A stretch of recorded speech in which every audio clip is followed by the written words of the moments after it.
The good news is that all the answers have been found.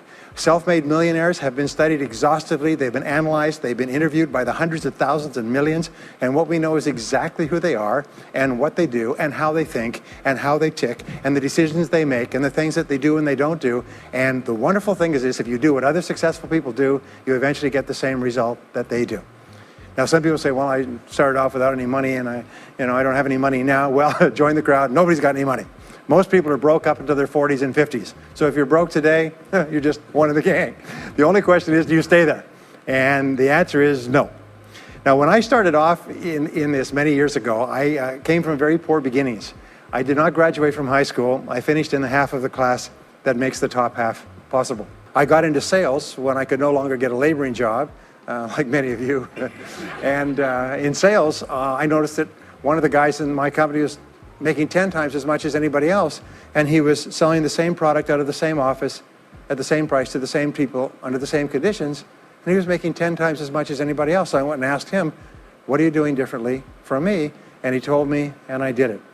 Now, what I discovered, which changed my life and which brought us here today, is I discovered the law of cause and effect. The law of cause and effect, sowing and reaping, action and reaction, is the great universal or iron law of the universe.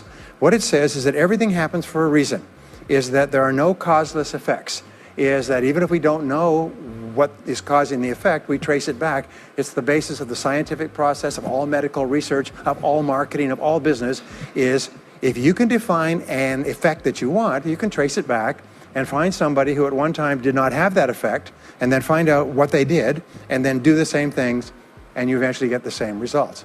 We say that success is not an accident. Failure is not an accident. Success leaves tracks. So if you just follow the tracks of other successful people, no matter where you're starting from, you eventually get to the same place that they get.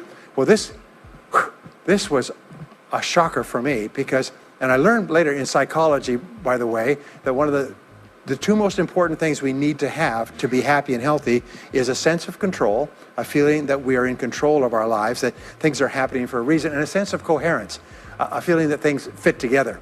Well, when I realized the law of cause and effect explained everything, I thought, wow. So in sales, I went to the top of my sales force. I read and I learned, attended courses, and especially I applied what I learned. And then when I got into sales management, I again read the books and took the courses and asked for advice. And when I got into real estate and importation and development and manufacturing and distribution and a whole series of businesses over the years, the first thing I did is I asked, how does it work? How do people succeed in this field?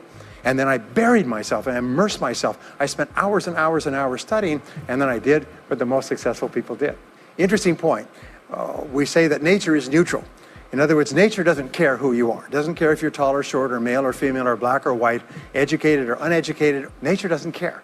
All that nature cares is that you do what successful people do. It's like making a recipe. Nature doesn't care if you follow a recipe. If you follow the recipe exactly, you get the dish. Nature doesn't care who's doing it. And that's the wonderful thing about our society. It's basically like justice. It's blind, is nature doesn't care. In fact, there are a lot of people who are not as smart and not as talented as you who are doing vastly better than you, not because they're better, but because they're just following proven success methods. There's nothing that will make you madder than to see somebody who's dumber than you, who's making more money than you, right? Have you had that experience? So what we do is we use proven success methods. We just find out what they are, and we do them over and over again. Quick point, nothing works the first time, okay? Please understand that. Nothing works the first time. What is the average number of times that a person tries with a new goal before they give up? Can you guess? Well, the average is less than 1. Because most people give up before they try even once. They say, that's a great goal. I'd love to be financially independent. And then they give up. They don't even try. They say, but I couldn't because of this and because of that and so on. And then they move away to a wonderful place called Someday I'll.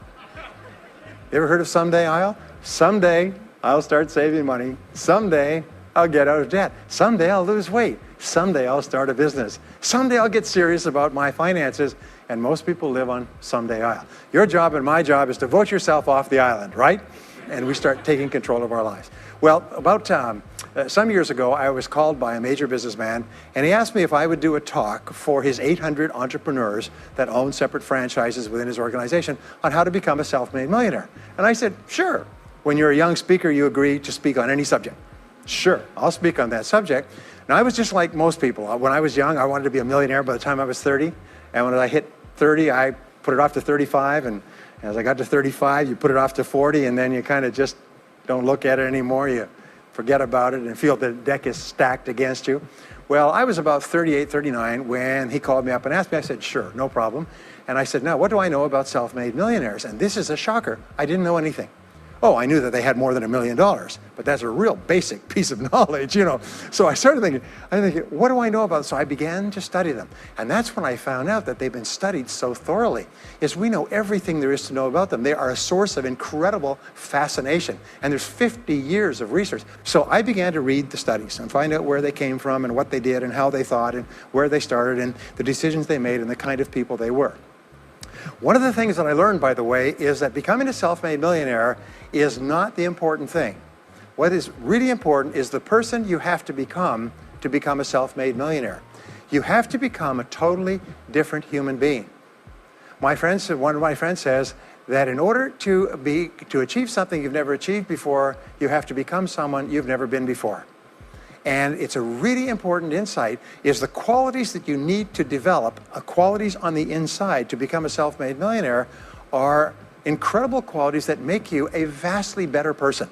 Not only better in terms of character, determination, discipline, decision-making, strength, and so on, but they make you a far better person. They round out your character in a far better way. So the real payoff of becoming wealthy is not because you can eat more, because how many more meals can you eat? How many more clothes can you wear? But it's the kind of person that you become, and then the kind of people that you associate, the kind of life that you have. And so the things that we're going to talk about now, and I know that you're some of the smartest people in our country, so I'm going to give you these ideas very quickly, like dealing cards. What I found in my research is that there's a series of qualities that self-made millionaires have. If you have these qualities, your success is virtually guaranteed. And if you don't have these qualities, the qualities are learnable. Point number one is that all business or sales skills are learnable. All financial skills are learnable. If you can drive a car, you can learn any skill. If you can drive a car, you can learn the skill. Now, number two is you're probably only one skill away from doubling your income right now. You're probably only one skill away from setting yourself on the road to becoming a self-made millionaire. That turns out to be the case for almost everyone. And if you don't know what that skill is, maybe over the course of the time we spend together, it'll jump out at you. But whatever it is, you've got to find it out and go to work on it, because it is learnable. It's a learnable skill. People say, well, I've never been very good with money. Well, get over it. The fact of the matter is, you can learn what you need to learn to achieve anything that you want to achieve. Dream big dreams. Practice what is called back from the future thinking and project forward. Develop a vision of yourself as happy, healthy, wealthy, thin. Practice what top people practice, which is what is called idealization. You project forward several years and that you imagine that your life is perfect in every way. Imagine that you have no limitations. Imagine that you have all the time and all the money and all the friends and all the contacts and all the education and all the experience, and that you could be or have or do anything you want in life. If you could, what would it be? If your life were perfect in 5 years, what would it look like? How much would you be earning? How much would you be worth? What kind of a family life would you have? What kind of health would you have? What kind of car would you be driving? What would your life be like if you could wave a magic wand and make it perfect in every way? Now, what we have found is this is the starting point of great riches, and it's the starting point of great success in life. Do what you love to do. Whenever you find people who are really successful in life, they're people who do what they love to do. They love their work. The great rule for success in life is to find something that you love to do and then find a way to make a living doing it. Now, when you find what you love to do, it'll be something that gives you energy, it motivates you, it enthuses you. It's probably something that you were meant to do from the time you were born. And when you ask self-made millionaires, what sort of work do you do? They'll often say, I've never worked a day in my life. I just do what I like to do. I had a graduate in my course once who came up to me and said, that's interesting. He said, when I was a little boy, I loved to study airplanes. He said, I got airplane books and I had airplane models and I had toy planes and then I got into competitions with remote controlled planes. He said, when I grew up and went to school, I studied aeronautical engineering. He said, today, he said, I'm 35. He said, I own 3 companies. One builds a small aircraft. Another one repairs and services small aircraft. Another one is in leasing and chartering small aircraft. He said, I've never worked a day in my life. He said, I've just played with planes since the time I was a kid.